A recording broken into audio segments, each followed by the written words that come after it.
देश की सुरक्षा के लिए मस्जिद को तोड़ा नहीं जा रहा है, सिर्फ दूसरे एक जगह पे रखा जा रहा है, दूसरे एक जगह पे इनको शिफ्ट किया जा रहा है।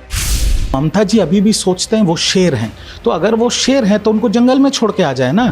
चौधरी जैसे नेताओं पर धर्म के नाम पर लोगों को भड़काने का आरोप तक लगाया। आपको बता दें कि वहीं टीएमसी की अंदरूनी राजनीति पर तीखा हमला बोलते हुए उन्होंने क्या कुछ कहा, आपको सुनाते हैं। कलकत्ता एयरपोर्ट के अंदर में एक 130 साल पुराना मस्जिद है जो 130 साल से वहाँ है और वहाँ पर नमाज पढ़ा जाता है।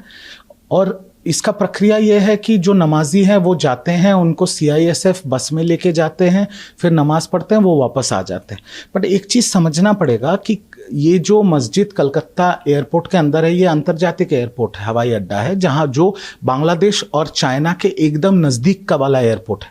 ये 3 टायर सिक्योरिटी एयरपोर्ट है जहां पर देश के प्रधानमंत्री, देश के गृह मंत्री सफर करते हैं।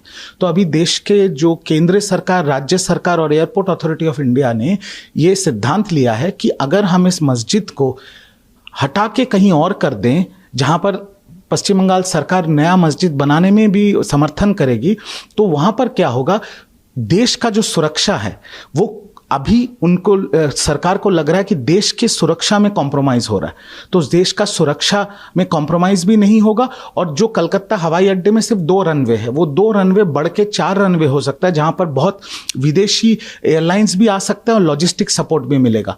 तो मैं ये मानता हूं कि देश की सुरक्षा सर्वोपरि है। देश की सुरक्षा को सामने रख के जो भी सिद्धांत लिया जाए उस पर समर्थन होना चाहिए। बंगाल की जनता का समर्थन है। सिद्दीकुल्ला चौधरी जैसे कुछ नेता है बंगाल में जो तृणमूल के जमाने में भी धर्म को लाके देश के सुरक्षा के ऊपर सवाल खड़े करते थे। आज यही व्यक्ति सिद्दीकुल्ला चौधरी धर्म को सामने रख के कुछ झमेला करने की कोशिश उन्होंने की थी कलकत्ता में। मैं सिर्फ इतना ही कहूँगा, देश की सुरक्षा सर्वोपरि है। यहाँ पर कोई धर्म का मसला नहीं है, ना किसी धर्म को ठेस पहुँचाया जा रहा है। और मेरी निवेदन होगी कि सिद्दीकुल्ला चौधरी जैसे व्यक्ति जो धर्म के नाम पे लोगों को उकसा रहे हैं, इनसे दूर रहिए, इनसे बचिए। देश की सुरक्षा के लिए मस्जिद को तोड़ा नहीं जा रहा है, सिर्फ दूसरे एक जगह पे रखा जा रहा है, दूसरे एक जगह पे इनको शिफ्ट किया जा रहा है, जिसको बनाने में पश्चिम बंगाल सरकार भी समर्थन करेगी। तो इस पे मुझे लगता है सबका समर्थन होना चाहिए। अभिषेक बनर्जी जी ने जिम्मेदारी लेके जो पार्टी को ममता बनर्जी ने बनाया, ममता बनर्जी जी ने जन्म दिया, जिस पार्टी को के तरफ से ममता बनर्जी जी बंगाल के 3 बार के मुख्यमंत्री बनी, उस पार्टी को जिम्मेदारी लेके उन्होंने खत्म कर दिया। उस पार्टी को उन्होंने साइन बोर्ड बना दिया क्योंकि उन्होंने पूरी पार्टी को बेच दी है। पर ममता जी अभी भी सोचते हैं वो शेर हैं, तो अगर वो शेर हैं तो उनको जंगल में छोड़ के आ जाए ना, तो उनका तो राजनीति में कोई जगह नहीं है। और बाकी लोगों का बात छोड़ दीजिए, मैंने पहला इस बारे में बात किया था 9 मई को, जिसके वजह से मेरे को पार्टी से निलंबित किया गया था।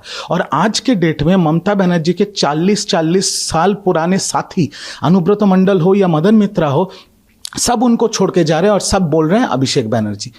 क्योंकि अभिषेक बनर्जी जी ने कभी राजनीति नहीं किया, उन्होंने कभी छात्र राजनीति नहीं किया, युवा राजनीति नहीं किया, कभी संगठन नहीं किया। उनको सब नेताओं के ऊपर और हम जैसे कार्यकर्ताओं के ऊपर थोपा गया था और नेता उनको बनाया गया था आईपैक जैसे एक संस्था के द्वारा, जिन्होंने पैसे के लिए पूरी पार्टी को बेच दी और पूरी पार्टी को उन्होंने खत्म करके आज साइन बोर्ड बना दिया। जब तक ममता बनर्जी जी को लगेगा कि अभिषेक बनर्जी शेर है, तब तक तृणमूल कांग्रेस का तो बचने का कोई सवाल ही पैदा नहीं होता।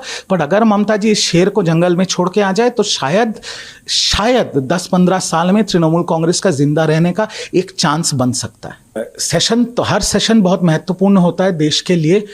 तृणमूल कांग्रेस के 20 सांसद एनसीपीआई में चले गए हैं जो एनडीए को सपोर्ट करेंगे।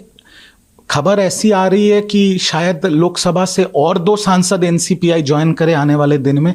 राज्यसभा के 3 सांसद टूट गए, वो अभी भाजपा के सांसद बन गए हैं। कोयल मल्लिक ने भी रेजिग्नेशन दे दिया और 2 सांसद राज्यसभा के छोड़ने वाले हैं तृणमूल कांग्रेस को। तो और ये सारे वोट्स जा रहे हैं एनडीए को। पर जो बिल्स हम सोच रहे थे कि इस अधिवेशन में लाएगी सरकार, जैसे delimitation bill, women reservation bill, 1 nation 1 election bill, शायद वो बिल इस बार नहीं आ रहे हैं, दूसरे और बिल्स आ रहे हैं। पर ये बहुत महत्वपूर्ण सेशन है। एनसीपीआई अलग बैठेगी, सुदीप बंदोपाध्याय पार्टी के नेता बने हैं, चीफ विप बने हैं काकुली घोष दस्तीदार, ये सब एनडीए के समर्थन में देश के हित में काम करेंगे और देश के हित में जो काम होता है उसका समर्थन हम सब करते हैं। संजय दत्ता के बयान से साफ पता लगता है कि अभिषेक बनर्जी के कारण पार्टी खत्म होने की कगार पर है और कई सांसद पाला बदल रहे हैं। इन सब पर आपकी क्या राय है कमेंट्स में जरूर बताएं और इन तमाम जानकारियों के लिए बने रहिए हमारे साथ भारत एक्सप्रेस पर। धन्यवाद।